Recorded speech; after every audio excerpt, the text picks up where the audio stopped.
மீண்டும் ஒரு விசை அடியனுடைய வாழ்த்துதலையும் ஸ்தோத்திரங்களையும் தெரிவித்துக் கொள்கிறேன். இன்று உங்களை சந்திப்பதற்காக அடியன் கொண்டு வந்திருக்கின்ற தலைப்பு strengthening God's ministry a cord of 3 strands. அதாவது கடவுளின் ஊழியத்தை பலப்படுத்துதல். அது எதன் மூலமாகனா 3 இழைகளை கொண்ட ஒரு கயிற்றினால், காட் ஆஃப் 3 ஸ்டாண்ட்ஸ் என்று சொல்வார்கள். அதாவது பீஸ் ஆஃப் காட்டன் அப்படின்னு சொல்லுவாங்க. ஸ்டாண்ட்ஸ்னு சொல்லும் போது உல் அப்படின்னு சொல்லுவாங்க. பண்டைய காலத்தில் பார்த்தீங்கன்னா அந்த உல் அதை வீவ் பண்ணும்போது அது ஒரு கிளாத் ஆகவோ அல்ல ஒரு மெட்டீரியல் ஆகவோ அது மாறும். அப்படி பார்க்கும் பொழுது இது ஏன் ஸ்டாண்ட்ஸ் என்று சொல்லும் பொழுது பார்த்தோம்னா, நம்ம எல்லாருமே இன்றைய காலகட்டத்தில் ஒரு இழைகளாக இருக்கின்றோம். அப்போ ஸ்ட்ரென்தனிங் காட்ஸ் மினிஸ்ட்ரி என்று சொல்லும் பொழுது இப்போ இந்த இழைகள் ஒன்றாக சேரும் பொழுது தான் அது என்னவா மாறுது? ஒரு நூலாக மாறுகிறது. இப்போ ஸ்டார்டிங்ல நம்ம ப்ரேயர் ஸ்டார்ட் பண்ணும்போது பார்த்தோம், இந்த ஒயருக்காக அண்ணன் அவர்கள் 2 பேரும் எவ்வளோ கஷ்டப்பட்டாங்கன்னு. ஆனால் அந்த ஒயர் நம்ம சாதாரணமாக ஒரு ஒயர்னு சொல்லிடுறோம். ஆனால் அந்த ஒயர்னு சொல்லும் பொழுது அந்த ஒயருக்குள்ள ஒரு மெட்டாலிக் ஒரு லேயர் ஒன்று இருக்கு, அது மேலே ஒரு ரப்பர் மெட்டீரியல் இருக்கு, அதுக்குள்ளாக ஒரு காப்பர் ஒரு ஒயர் ஒன்று இருக்கு. இந்த காப்பர் ஒயர் ஒரு சிங்கிள் ஒயரான்னு பார்த்தோம்னா அது ஒரு சிங்கிள் ஒயர் கிடையாது. இட்ஸ் ட்வைன்ட்.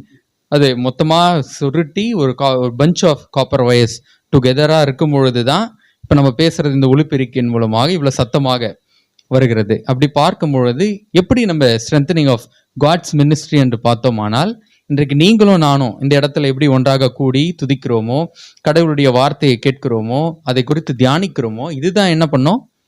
ஸ்ட்ரென்தன் பண்ணுகிற ஒரு காரியமாக இருக்கிறது. அப்படி பார்க்கும் பொழுது நம்மளுடைய பைபிள் கர்த்தருடைய வார்த்தை பேசுகின்ற ஒரு வேத புத்தகமாக இருக்கிறது. அப்படி பார்க்கும்பொழுது அது ஒரு ஹிஸ்டாரிக்கல் ஈவெண்ட்ஸையும் ரெக்கார்ட் பண்ண ஒரு புத்தகமாகவும் இருக்கிறது. அப்படி பார்க்கும்பொழுது காட் எம்பசைசஸ் அ ஃபேமிலி. இப்போ ஃபேமிலின்னு பார்க்கும்பொழுது ஃபேமிலினா ஒரு குடும்பத்தார் மட்டுமா என்று பார்த்தோம்னால் கிடையாது. ஃபேமிலி என்று பார்க்கும்பொழுது இப்போ நீங்கள் ஒருவருக்கொருவர் ஐக்கியப்பட்டு ஒன்றாக கூடி அவரை குறித்து தியானிக்கும் பொழுது, இந்த மாதிரி ஒரு கூடுகையின் மூலமாக நம்ம சத்தியத்தை அறிந்து கொள்ளும் பொழுதும் இது ஒரு குடும்பமாக இருக்கின்றது. அப்படி பார்த்தோம்னா இந்த குடும்பமா இருக்கிறாங்க. ரைட் ஃப்ரம் ஆடம் அண்ட் ஈவ்ல இருந்து பார்த்தோம்னா டு தி எண்டு நம்ம ஹிஸ்டாரிக்கல் ஈவெண்ட்ஸ்ல ஃபேமிலிஸை பார்த்தோம்னா, இந்த ஃபேமிலிஸ் முழுசுமா இந்த ஊழியத்தில் இன்வால்வ் ஆகுதான்னு பார்த்தா இன்வால்வ் ஆகுதுங்களா? ஃபேமிலிஸ்னு பார்க்கும் பொழுது இந்த ஃபேமிலிஸ் மூலமா மினிஸ்ட்ரி ஆகுதா அப்படின்னு கேட்குறவங்களே, ஆகுதுங்களா? பைபிளில் அது ஒரு குடும்பத்திலையும் ஒருத்தர் தான். So God finds the individual. அப்போது நான் இந்த தலைப்பே அதனால தான் சிங்கிள் ஸ்ட்ராண்ட்.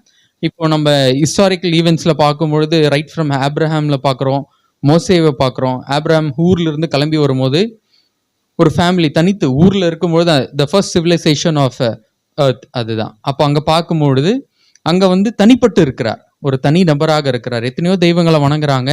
ஆனால் ஆப்ரஹாம் பார்த்தீங்கன்னா இல்லை, எனக்கு எந்த தெய்வங்களும் செட் ஆகலை, நான் தனியாக இருக்கிறேன்னு தனிமையில் இருக்கிறார். அப்படி தனிமையில் இருக்கிறவரை யார் கண்டெடுக்கிறாரு? தேவன் கண்டெடுக்கிறார். பின்பதாக பார்க்கும்பொழுது ஒரு சிறந்த தலைவர் மோசேவை குறித்து பார்க்கிறோம். மோசே மக்களை வழிநடத்த வரும்பொழுது மோசே தன்னுடைய குடும்பத்தாரோட கிடையவே கிடையாது. அவர் தன்னுடைய குடும்பத்திலிருந்து பிரிக்கப்பட்டு தனிமையில் வாழ்ந்து ஃபேரோ கிட்ட அந்த பேலஸ்ல வாழ்கிற ஒரு தனி நபராக இருக்கிறார். அவரை கடவுள் தெரிந்து கொண்டு ஒரு தேசத்தையே மறுபடியுமாக உருவாக்குன்ற ஒரு காரியத்தை நம்மால் பார்க்க முடிகிறது. பின்பதாக பார்க்கும் பொழுது இந்த கோல்டன் எரா ஆஃப் இஸ்ரேல். அப்போ யார் கோல்டன் எரா ஆஃப் இஸ்ரேல நம்மளால இப்போ கோல்டன் எரான்னு சொல்ல வைக்கிறோம்? கிங் டேவிட் சொல்றாரு, தாவீது சொல்றார். அப்போ தாவீது சொல்லும் பொழுது தாவீது எப்படி இருந்தாரு? தன்னுடைய சிறு வயதுல, தன்னுடைய வாலிப வயதுல தீர்க்கதரிசி வராரு, தன்னுடைய பிள்ளைகள் எல்லாரையும் அவங்க காட்டுறாரு. ஆனாலும் இவங்க யாருமே இல்லை. தன்னுடைய தகப்பனே தாவீது என்ன பண்ணல, மகனாக கன்சிடர் பண்ணல, தனியா எங்கேயோ வச்சிருக்கிறாரு. அப்போ இன்னொருத்தன் இருக்கிறான், ஆடு மேய்ச்சின்னு இருக்கிறான்னு சொல்லும் பொழுது என்ன பண்றாரு? போய் அவனை கூப்பிட்டுன்னு ஒரு ராஜாவாக மாற்றுகின்ற காரியத்தை. அப்ப நம்ம இந்த மாதிரி தனி நபர்கள், இண்டிவிஜுவல்ஸ். ஸோ இந்த மாதிரி இண்டிவிஜுவல்ஸ் மூலமாக தான் நம்மளுடைய ஊழியமானது என்னவா மாறுது? ஸ்ட்ரென்தன் ஆகுது. அப்படி பார்க்கும் பொழுது இங்க ஒரு குடும்பத்தை குறித்து நம்ம பார்க்க போகிறோம். நம்மளுக்கு எல்லாருக்கும் தெரிஞ்ச ஒரு கதை தான். நான் ஒருவேளை இறையியல் படித்ததுனால எனக்கு கேட்டிங்கன்னா ஒரு 8 செர்மன் இந்த ஃபேமிலி பற்றி வச்சிருக்கிறேன். Different types of sermon. அதனால் இன்னைக்கு பார்க்கும்பொழுது it's a different type of sermon. அண்ணன் சொன்னார் இது ஒரு காட்டேஜ் ப்ரேயர்னு சொன்னபொழுது நான் இதற்காக யோசித்து எழுதினேன். அப்போ பார்க்கும்பொழுது இங்கே ஒரு ஐசோலேட்டடான ஃபேமிலி இருக்குது. நம்மளுக்கு தெரிஞ்ச கதை தான். 3 பேர் கொண்ட ஃபேமிலி. அந்த ஃபேமிலி பெத்தானியில் இருக்குது. யாருன்னு கண்டுபிடிச்சிட்டிங்களா? ஜீசஸ் ஃபேவரட் ஃபேமிலி, லாசருடைய குடும்பம். மார்த்தாள், மரியாள் மற்றும் லாசர் இருக்கிறாங்க. அப்போது இந்த 3 ஸ்டான்ஸ் என்று சொல்லும் பொழுது இந்த 3 பேரையும் குறிக்கின்ற காரியம்.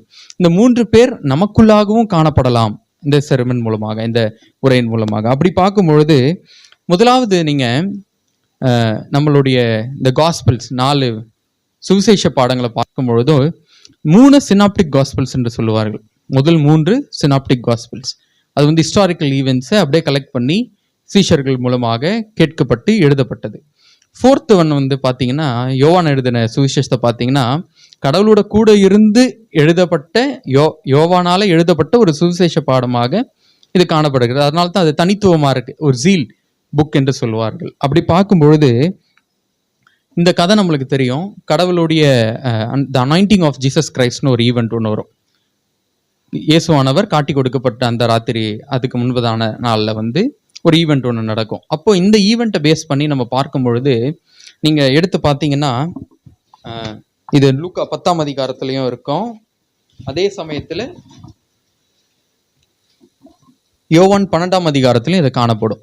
நீங்கள் லூக்கா 10ஆம் அதிகாரத்தில் வாசிக்கும் நீங்கள் மற்ற சுவிசேஷ பாடத்தில் வாசிக்கும் பொழுது இது எப்படி கொடுக்கப்பட்டிருக்கிற 14ஆம் அதிகாரம் எப்படி கொடுக்கப்பட்டிருக்கோன்னா இயேசுவானவர் ஒரு வீட்டில் இருக்கிறாரு என்று கொடுக்கப்பட்டிருக்கிறோம்.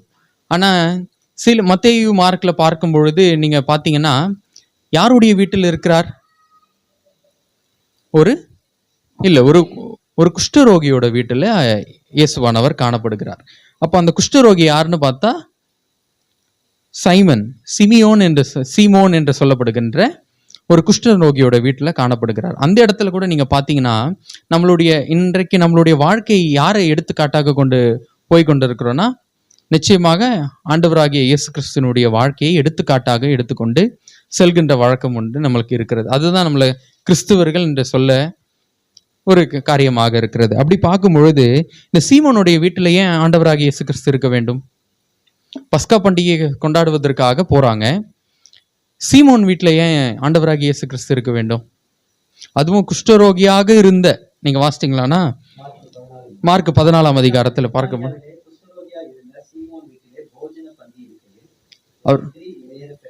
அப்போதுங்கண்ணா ஒரு குஷ்டரோகினோட வீட்டில் இருக்கிறார். அப்போ சீமோன் யாராக இருக்கிறார்?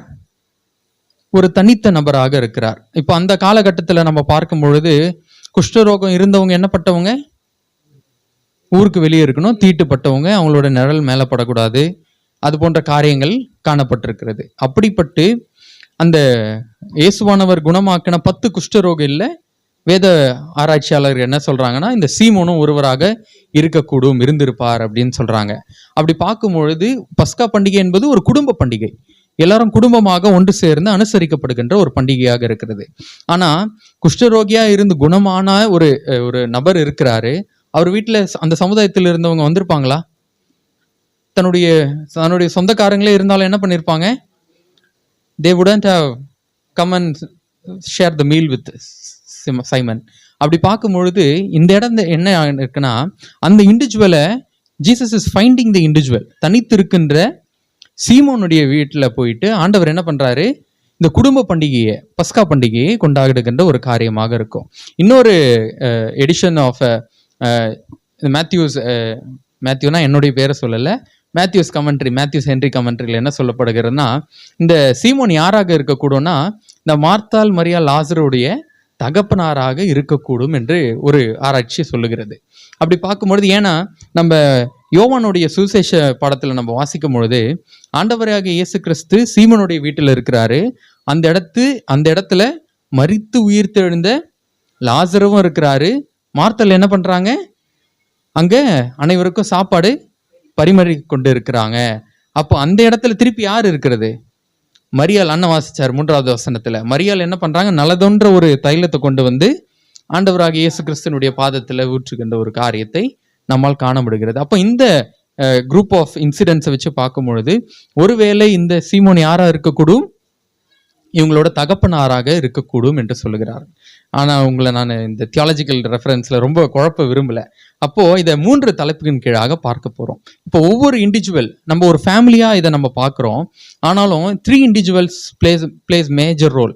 என்னென்ன 3 ரோல்னு பார்க்கும் பொழுது, முதலாவது மினிஸ்ட்ரி ஆஃப் மார்த்தாவை குறித்து பார்க்கிறோம். அப்போது கடவுள் ஒரு குடும்பத்தை தெரிந்து கொண்டாலும் கூட அந்த குடும்பத்தில் இருக்கின்ற ஒவ்வொரு நபருக்கும் ஒவ்வொரு காரியங்களை வைத்திருக்கின்றார். அந்த ஒவ்வொரு காரியமாக அந்த ஸ்டான்ஸாக இருக்கும் பொழுது நம்ம ஒரு சின்ன ஒரு நூல் தானே, நம்ம என்ன பண்ண முடியும் அப்படின்னு நம்மளுக்குள்ளாகவே ஒரு கேள்வி காணப்படலாம். அப்படி இருந்தாலுமே கூட கடவுள் என்ன பண்றாரு, ஒருத்தருக்கு ஒரு திறமைகளை கொடுத்திருக்கின்றார், ஒவ்வொரு தாளந்துகளை கொடுத்திருக்கிறார். அது it changes based on the time and place. அப்படி பார்க்கும்பொழுது ஃபர்ஸ்ட் நம்ம எதை பார்க்க போறோம்னா, மார்த்தாளுடைய ஊழியத்தை குறித்து பார்க்க போறோம், த மினிஸ்ட்ரி ஆஃப் மார்த்தா. அப்போ பார்க்கும்பொழுது இந்த ஈவெண்ட் எங்கேருந்து எடுக்கிறோம்னா சினாப்டிக்ஸ்க்கு போயிடணும். லூக் சாப்டர் 10 verse 38 போய் பார்க்கும்பொழுது, லூக்கா 10ஆம் அதிகாரம் 38வது வசனத்தில் பார்த்தோம்னா நம்மளுக்கு இதுவும் ஒரு தெரிஞ்ச ஒரு காரியமாக இருக்கும். பின்பு பிரயாணமாய் போகல் அவர் ஒரு கிராமத்தில் பிரவேசிக்கிறார். அங்க மார்த்தாள் என்ற பெயர் கொண்ட ஒரு ஸ்திரீனோட வீட்டுக்கு ஏற்றுக்கொண்டாள். அப்ப ஏற்றுக்கொண்ட பிறகு அங்க என்ன நடக்குது, ஆண்டவராகிய இயேசு கிறிஸ்து அந்த வீட்டுக்கு போறாரு. வீட்டுக்கு போயிட்டு அங்க மார்த்தாள் என்ன பண்றாங்க, உபசரிக்கின்ற ஒரு காரியத்தை நம்மால் காண முடிகிறது. அப்போ அங்க என்ன நடக்கிறதுன்றா, நீங்க பாத்தீங்கன்னா முதலாவது த மினிஸ்ட்ரி ஆஃப் மார்த்தா என்று பார்க்கும்பொழுது நம்ம சாதாரணமா நினைச்சிடலாம். மார்த்தா என்ன பண்றாங்க, அந்த இடத்துல எல்லாருக்கும் பணிவிட செஞ்சு வரவங்களுக்கு பரிமாறுறாங்க, சாதாரண ஒரு காரியம். ஆனா நம்ம தமிழ் கலாச்சாரத்தின்படி பார்க்கும் பொழுது இது என்னவாக இருக்கிறது, ரொம்ப பெரிய காரியம், விருந்தோம்பல் என்று சொல்வார்கள். அப்படி விருந்தோம்பல் தான் இந்த இடத்துல என்னவா இருக்கிறது, மார்த்தானுடைய ஊழியமாக இருக்கிறது.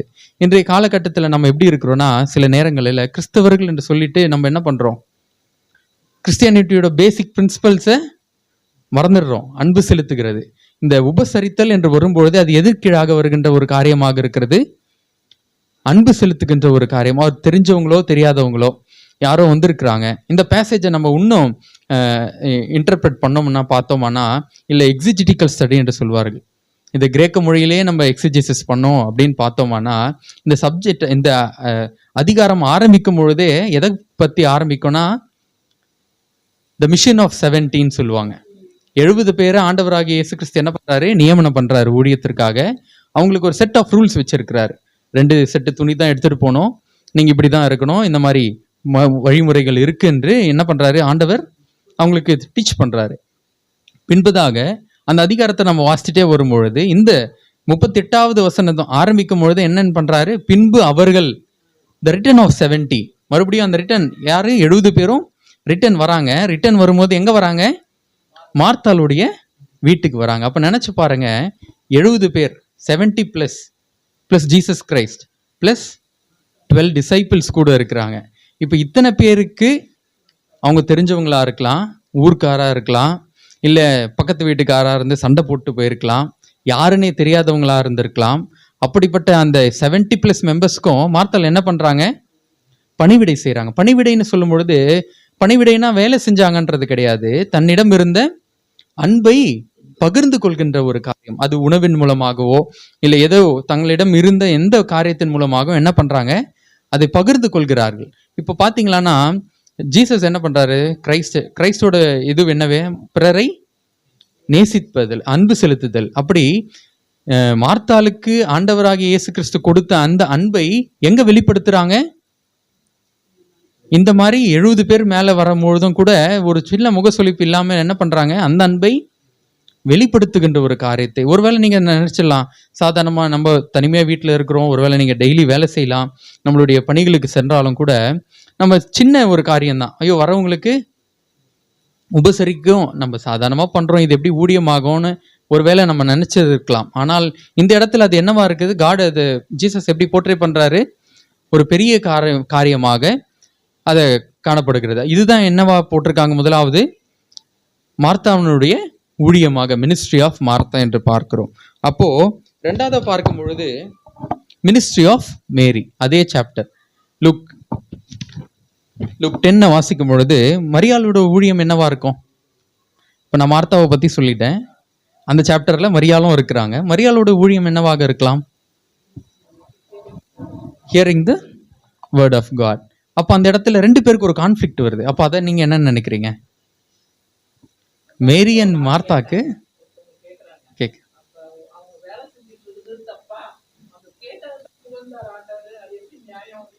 அதுக்கு ஒரு எப்பவுமே அது வந்து ஒரு கான்ஃப்ளிக்ட் இருந்துகிட்டே இருக்கிற ஒரு பேசேஜ் அது. அப்படி பார்க்கும் பொழுது இந்த இடத்துல என்னன்னு பார்க்குறோமானா, நீங்கள் அந்த கான்டெக்ஸ்ட்டை யோசித்து பார்க்க வேண்டும். இப்போது அந்த கான்டெக்ஸ்டில் யோசித்து பார்க்கும்பொழுது முதலாவது மேரியோட மினிஸ்ட்ரி என்னவாக இருந்திருக்குன்னா, அக்கா சொன்ன மாதிரி listening to the word of God. அப்போ listening to the word of காடாக இருக்கும் பொழுது அது அந்த காலகட்டத்தில் ஒரு சாதாரண விஷயமாக இருந்திருக்கலாமா? இருந்துக்க கூடுமா? கண்டிப்பாக முடியாது. ஒரு பேட்ரியார்க்கல் சொசைட்டி, ஆணாதிக்கம் நிறைந்த ஒரு சமுதாயத்தில் அந்த 70க்கும் மேற்பட்ட நபர்களுக்கு மத்தியில் ஒரு பெண்மணியாக தனித்து என்ன பண்ணுறாங்க? மேரி என்ன பண்ணுறாங்க? ரபினுடைய பாதையில், இயேசுவினோட பாதப்படியில் உட்காந்து அவர் போதிக்கின்ற போதனையை கேட்டு கொண்டிருக்கிறார்கள். அப்போது இப்போ இந்த இடத்துல ஆண்டி நம்மளுக்கு கேட்ட மாதிரி ஒரு சின்ன கான்ஃப்ளிக்ட் வருது. அந்த இடத்துல மார்த்தா வராங்க. மார்த்தா வந்து என்ன கேட்குறாங்க ஜீசஸ் கிட்ட? நான் இவ்வளோ வேலை செஞ்சுட்டு இருக்கேனே, எனக்கு வந்து ஹெல்ப் பண்ணக்கூடாதா அப்படின்னு கேட்குறாங்க. அப்போ நீங்கள் பார்த்தீங்களான்னா அந்த இடத்துல தான் ஜீசஸ் என்ன பண்ணுவார்? யாரை சப்போர்ட் பண்ணி பேசுகிறாரு? மரியாளை சப்போர்ட் பண்ணி என்னன்னு பேசுகிறாரு? அவள் நல்ல பங்கை தெரிந்து கொண்டாள். ஆனால் தேவையானது ஒன்றே சொல்லும்பொழுது நம்ம ஆங்கிலத்தில் பார்க்கும்பொழுது அது எப்படி கொடுக்கப்பட்டிருக்குதுன்னு பார்த்தோம்னால், which shall not be taken from her அப்படின்னு கொடுக்கப்பட்டிருக்கிறது.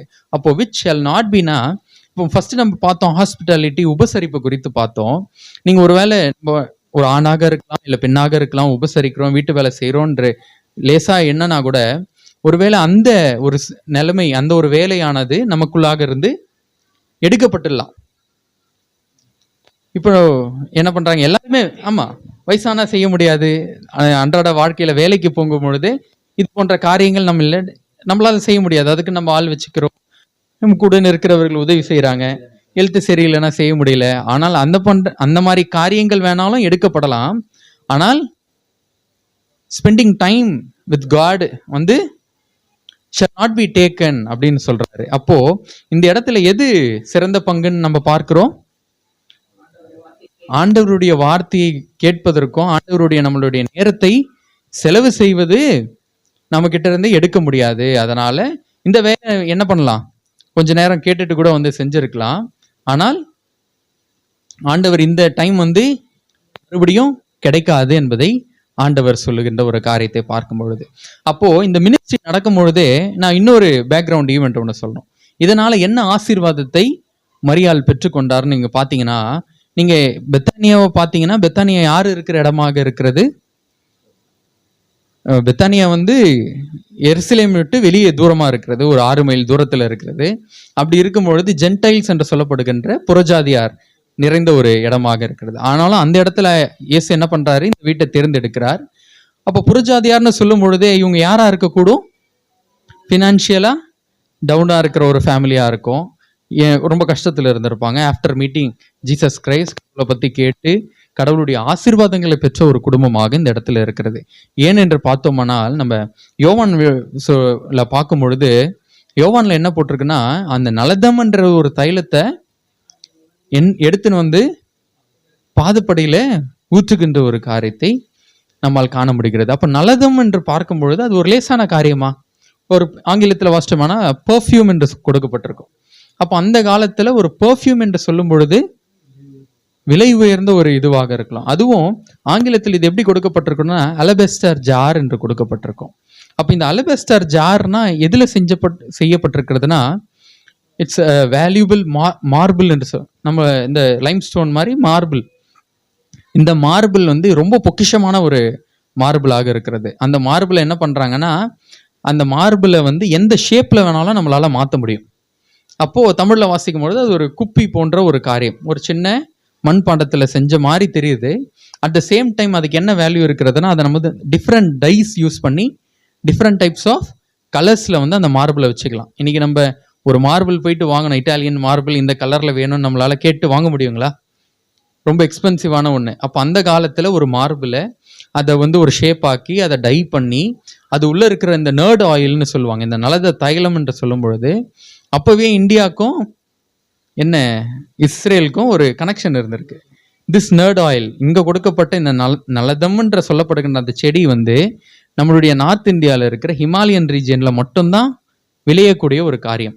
அப்போது அந்த வேர்லிருந்து எடுக்கப்பட்ட ஒரு தைலம் யாருடைய கையில் இருக்கிறது? மரியாளுடைய கையில் இருக்கிறது. அப்போ அந்த தைலம் யாருடைய பாதப்படியில் ஊற்றப்பட்டிருக்கிறது? இயேசுவின் பாதப்படியில் ஊற்றப்பட்டிருக்கிறது. அப்போ கம்மியா ஃபினான்ஷியல் சுச்சுவேஷன்ல புரஜாதியாரா பெத்தானி என்ற ஒரு சின்ன கிராமத்துல இருக்கின்ற மரியாள் இடத்துல எப்படிப்பட்ட ஆசீர்வாதங்கள் இருக்கிறது நீங்க யோசிச்சு பார்க்கலாம். கொஞ்சம் ரேடிக்கலா யோசிச்சு பார்த்துருக்கலாம். ஒருவேளை கடவுளுடைய நேரத்தை ஸ்பெண்ட் பண்ணி கடவுளுடைய கூடவே இருந்து வார்த்தைகளை கேட்டு கடவுள் என்ன பண்ணியிருக்கலாம்? இவங்களை ஆசீர்வதித்து இருக்கலாம். அப்படி ஆசீர்வதித்தது மூலமாக யார் மூலியமாகவும் எப்படியாகவும் இந்த நலதம் தைலம் கிடைச்சிருக்கும். அவங்க நினைச்சிருந்தா அதை என்ன பண்ணியிருக்கலாம்? தங்களுடைய குடும்ப சூழ்நிலைக்காக இன்னும் அதிக காசுக்காக பணத்திற்காக விற்றுருக்கலாம். அப்போதான் அந்த கண்டினியூஸாக அதை வச்சு கொண்டு வரும்பொழுது நீங்கள் பார்த்தீங்கன்னா யூதாஸ் அப்போ அந்த இடத்துல என்ன பண்ணுவார்? இவ்வளோ காஸ்ட்லியான தைலத்தை நீ என்ன பண்ணுற? பாதப்படியில் ஊற்றி வேஸ்ட் பண்ணுறியே, இது வெளியே விற்றுருந்தா எங்கன்னா கொடுத்துருக்கலாம், இல்லை விற்றிருந்தா நிறைய காசுக்கு போயிருக்கலாம் என்று சொல்லுகின்ற ஒரு காரியத்தை நம்மால் காண முடிகிறது. ஆக இன்றைக்கு கூட நம்ம ஒருவேளை இது ஒரு சிறிய கூடுகையாக இருக்கலாம். நம்ம சின்னதாக உட்காந்து ஜோம் பண்ணுறோம், இதனால் என்ன ஒரு பெரிய காரியம் நடந்துற போகுதுன்னா இதனால் பெரிய ஆசீர்வாதங்களை நம்மால் பெற்றுக்கொள்ள முடியும், சுதந்திரித்துக் கொள்ள முடியும். அப்படி இருக்கும்பொழுது அதை யார்கிட்டயுமே நம்ம திருப்பி அதை கொடுக்குறோம். கூடுகையின் மூலமாக ஆண்டவர் இடத்துல நம்ம பெற்ற ஆசீர்வாதம் நம்மளுக்குள்ளாக. இப்போ ஆன்டி ஷேர் பண்ணும்போது ஒரு ஆசீர்வாதத்தை அவங்க ஷேர் பண்ணாங்க. சகோதரி ஷேர் பண்ணும்பொழுது ஆண்டவர் எவ்வளோ அன்பாக நேசிக்கிறார் என்று ஷேர் பண்ணாங்க. இப்போ NMSல இது போன்ற அநேக காரியங்கள் சாட்சிகள் காணப்படுகிறது. அப்போ மூன்றாவதாக பார்க்கும்பொழுது யாருடைய ஊழியத்தை குறித்து பார்க்கிறோம்னால் லாசருனுடைய ஊழியம். இப்போ லாசருனுடைய ஊழியம் எப்படிப்பட்ட ஒரு ஊழியமாக காணப்படுகிறது என்று பார்த்தோம்னா லாசருவே யார்? அங்க லாசருவே miracle of Christ, Jesus Christ அந்த இடத்துல. ஏன்னா லாசருன்னு சொல்லும் பொழுது ஒவ்வொரு அதிகாரத்தில் படிக்கும் பொழுது, இப்போ இந்த அதிகாரத்தில் படிக்கும் பொழுது நம்ம லாசருவை என்னன்னு சொல்கிறோம்? மரித்து உயிர்த்தெழுந்த லாசரு. அப்படி சொல்லும் பொழுதே நமக்கே ஒரு பயமாக இருக்கும். திடீர்னு நமக்கு தெரிஞ்சவங்க யாருன்னா இப்படி மரித்து உயிர்த்தெழுந்து இருந்தால் நம்ம அவங்க கிட்ட சீக்கிரமாக போய் பேச முடியுமா? ஒருவேளை அவங்க பேயா இருப்பாங்களோ என்று யோசிக்க தோணும். அப்படி பார்க்கும் பொழுது இந்த லாசரு வந்து என்னப்பட்ட ஒரு தனிப்பட்ட மனிதன். அவரும் நீங்க நினைச்சு பார்த்துருக்கலாம், 2 சகோதரிகள் இருக்கிறாங்க. ஒரு குடும்பமாக இருந்தாலும் கூட ஒருவேளை அவங்க சகோதரிகளுக்கும் அந்த பயமானது காணப்பட்டிருக்கலாம். அப்போ இந்த சமுதாயத்தின் கீழாக பார்க்கும் பொழுது அவருடைய வாழ்க்கை எப்படிப்பட்ட ஒரு வாழ்க்கையாக இருந்திருக்கும்? ஒருவேளை கிட்ட யாரும் வந்திருக்க மாட்டாங்க. அதுக்கப்புறம் என்ன நடக்கும்? அவர் தனித்து காணப்படுகின்ற ஒரு மனிதனாக அந்த இடத்துல காணப்படுகிறார். அதனாலதான் ஆண்டவராக இயேசு கிறிஸ்துவின் இடத்துல அவரு கூட இருக்கிறார். அவர் இப்ப என்ன பண்றாருன்னு பாத்தீங்கன்னா ஆண்டவருடைய ஊழியம் எவ்வளவு பேசப்பட்டிருக்கிறதுனா பிற்காலத்துல இந்த சோஷியோ கான்டெக்ஸ்டுவல் பேக்ரவுண்ட் அப்படின்னு ஒரு காரியம் இருக்கிறது. இந்த சோஷியல் கான்டெக்ஸ்டுவல் பேக்ரவுண்ட் நம்ம பார்க்கும் பொழுது ஆண்டவருடைய காஸ்பல் ஆனது யார் மூலியமா அதிகமா பரவுச்சுன்னா லாசருவின் மூலமாக அதிகமாக பரவுச்சுன்னு வேத வல்லுநர்கள் சொல்லுறாங்க. எப்படின்னா அவர் வந்து மரித்துட்டாரு, மரித்ததை ஆண்டவராக இயேசு கிறிஸ்து என்ன பண்ணியிருக்கிறாரு? உயிர் தெழுப்பி இருக்கிறார். அவர் வந்து மரித்தும் ஜீவனோட இருப்பதுனால யாரு உண்மையான மெஸ்ஸையா என்று ஒத்துக்கிறாங்க, தெய்வம் என்று ஒத்துக்கிறாங்க? ஆண்டவராகிய இயேசு கிறிஸ்து தான் உண்மையான தெய்வம் என்று ஒத்துக்கொள்கிறார்கள். அப்படிப்பட்ட காரியமானது இந்த காலகட்டத்தில் காணப்படுகிறது. அப்போ நீங்களும் நானும் எப்படி இருக்க வேண்டும்? ஒருவேளை நான் 3 பேரை குறித்து சொன்னேன். 3 பேரு குறித்து சொல்லும் பொழுது ஒருவேளை தனித்தனி நபராக இருக்கும் பொழுது ஒரு தாளந்துகள் ஒரு ஊழியம் செஞ்சிருப்போம். அதை தான் அப்போஸ்தலனாகிய பவுல் எழுதுறாரு. என்னன்னு எழுதுறாரு? ரோமர் 8ஆம் அதிகாரம் 11வது வசனத்துல லாசருடைய வாழ்க்கை தான் நம்மளுடைய வாழ்க்கை என்று சொல்லுகிறது. லாசரோட வாழ்க்கை நம்மளோட ஒவ்வொருவரோட வாழ்க்கையோட இன்னைக்கு நீங்களும் நானுமே வந்து என்னன்னு சொல்லலாம், நம்மளே ஒரு லாசர்ன்னு சொல்றான். நம்மளுடைய காலகட்டங்கள் எப்படி இருந்திருக்கும், ஒருவேளை நம்மளுடைய பின்பநாத வாழ்க்கை பாஸ்ட் எப்படி இருந்திருக்கும் நம்மளுக்கு தெரியாது. ஆனால் எந்த மாதிரியான வாழ்க்கை நமக்குள்ளாக காணப்பட்டிருந்தாலும் நம்மளுடைய வாழ்க்கை எப்படி இருக்க வேண்டுமா? வாசிங்க 11வது வசனம் 8ஆம் அதிகாரம்.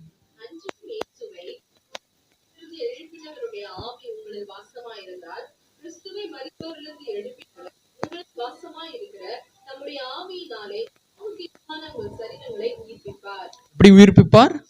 சாவுக்கு ஏதுவான காரியங்களை உயிர்ப்பிக்கும் பொழுது நம்மளுடைய கடந்த கால வாழ்க்கையானது எப்படி நான் இருந்திருக்கலாம், அந்த வாழ்க்கையை நம்ம குறித்து நம்ம கவலைப்பட்டு உட்கார்ந்து கொண்டிருக்க. ஒருவேளை லாசரு கவலைப்பட்டு ஐயோ நம்ம நோய்வாய்ப்பட்டு இறந்துட்டோம், நம்ம திருப்பி உயிர் எழுப்பிட்டாருன்னு சொல்லும்போது அவர் ஒரு புதிய மனிதனாக தன்னை பழைசா காணப்பட்ட காரியங்கள் எல்லாமே என்னவா போயிடுச்சு.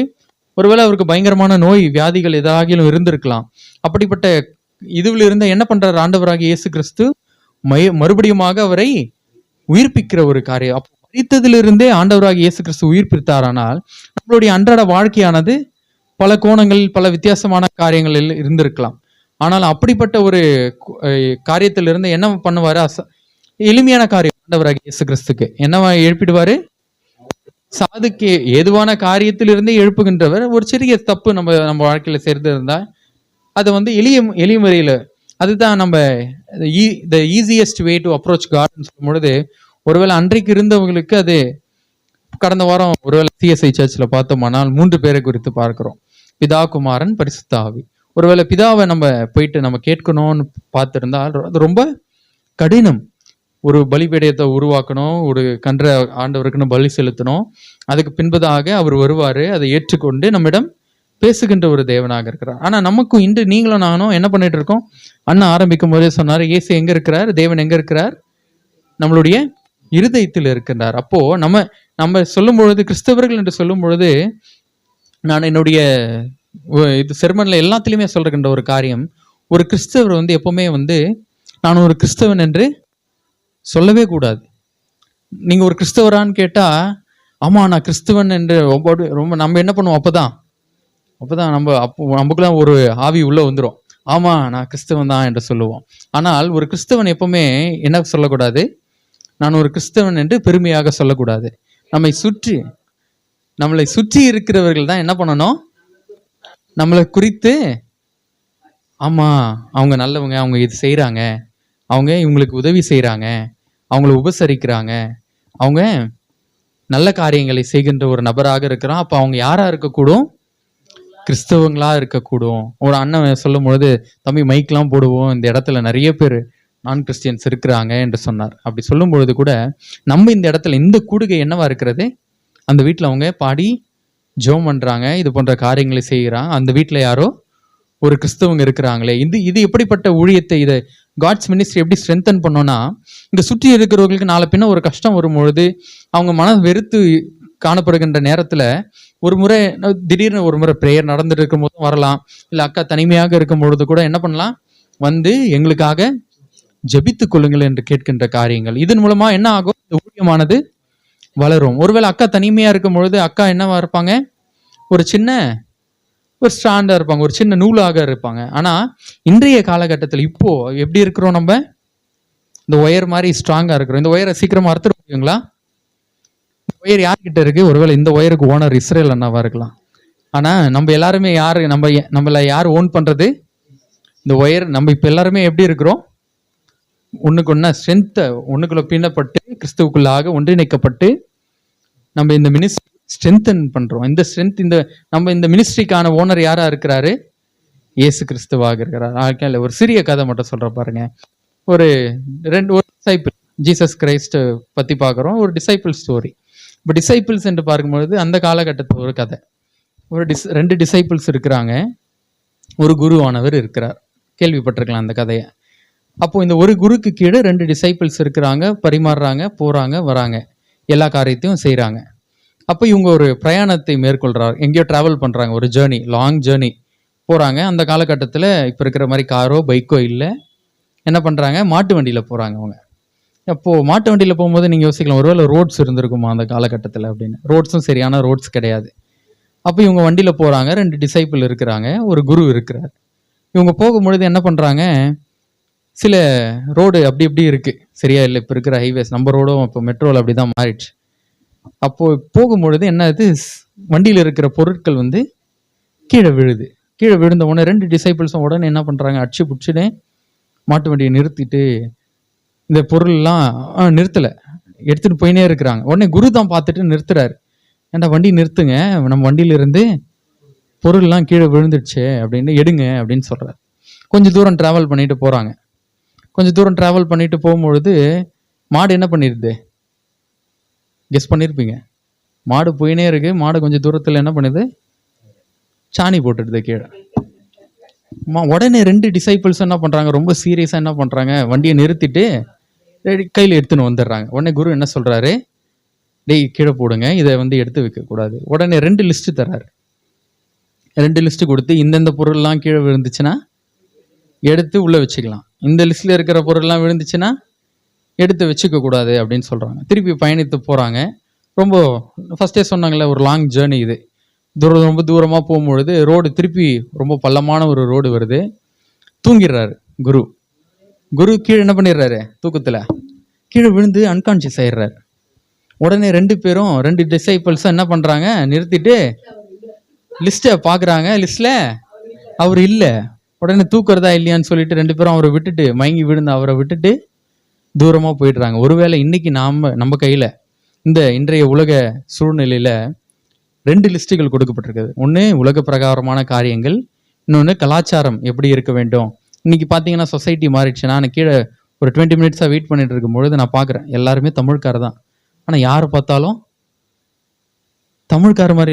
அந்த நான் எப்பவுமே இந்த கதை ஒன்று ஸ்பிரிச்சுவலு, இன்னொன்று ஒரு வேர்ல்டு திங்ஸ், ஒன்று ட்ரெடிஷ்னல் திங்ஸ்ன்னு சொல்லுவேன். ஆனால் இங்கே பார்க்கும்பொழுது இந்த ட்ரெடிஷ்னல் திங்ஸே காணும்.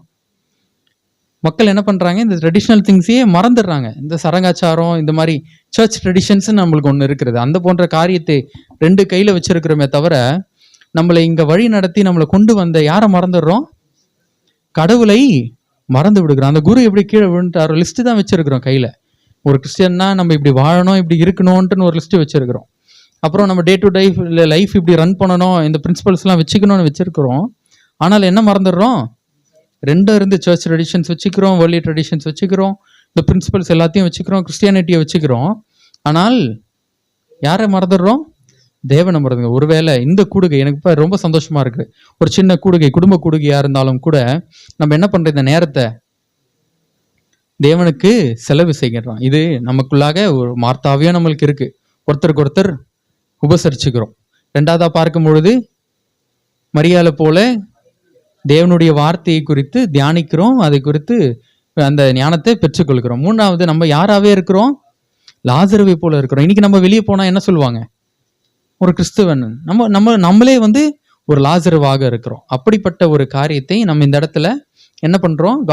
காடோட மினிஸ்ட்ரியை ஸ்ட்ரென்தன் பண்ணிட்டு இருக்கிறோம். ஒருவேளை நீங்க 2 பேரா இருக்கலாம். ஒருவேளை இந்த வார்த்தையை கேட்டோ இல்லை நீங்க ஜெபிக்கிற ஜெபத்தை கேட்டோ என்ன பண்ணுவாங்க? நாங்களும் பார்ட்டிசிபேட் பண்ணிக்கலாமான்னு கேட்பாங்க. இது போன்று இந்த ஊழியத்தை என்ன பண்ணுறோம்? மேலும் மேலுமாக வளர்த்து கொண்டு தான் இருக்கிறோமே தவிர ஒருபொழுதும் ஒரு நூலா, ஒரு சின்ன ஒரு பீஸ் ஆஃப் உள்ளா இருந்து என்ன பண்ணல, காத்துல அடிச்சுட்டு போல. இது என்னவா பண்றோம்? ஒரு நூலாக, ஒரு கயிறாக திரித்து கொண்டு இருக்கிறோம். ஆகையானால கர்த்தர் நம்ம என்ன இன்னும் அநேகமாக இந்த ஊழிய வளர்ச்சிக்காக இன்னும் பயன்படுத்துமாறு நம்ம என்ன பண்ணணும்? கேட்டுக்கொள்கிறோம். ஆகையால நம்ம ஒரு சின்ன ஒரு பீஸ் நர்டு என்று ஸ்டாண்ட் என்று நினைக்காம நம்ம யாரா இருக்கிறோம்? நம்ம ஒரு காடாக இருக்கிறோம். இருப்பதற்காக கடவுள் என்ன பண்ணுவாரு? நமக்கு இதன் மூலமாக உதவி செய்வார். நம்மளுடைய ஊழியங்களை இன்னும் அதிக பலப்படுத்துமாறு கடவுள் நம்மளை பயன்படுத்திக் கொள்ளுமாறு கொடுத்திருக்கிறார். ஆகையால இந்த வாய்ப்பினை அடியனுக்கு கொடுத்த இஸ்ரேல் இனத்தாருக்கும் மற்றும் குடும்பத்தார் யாவருக்கும் அடியனுடைய நன்றியினை தெரிவித்துக் கொள்கிறேன்.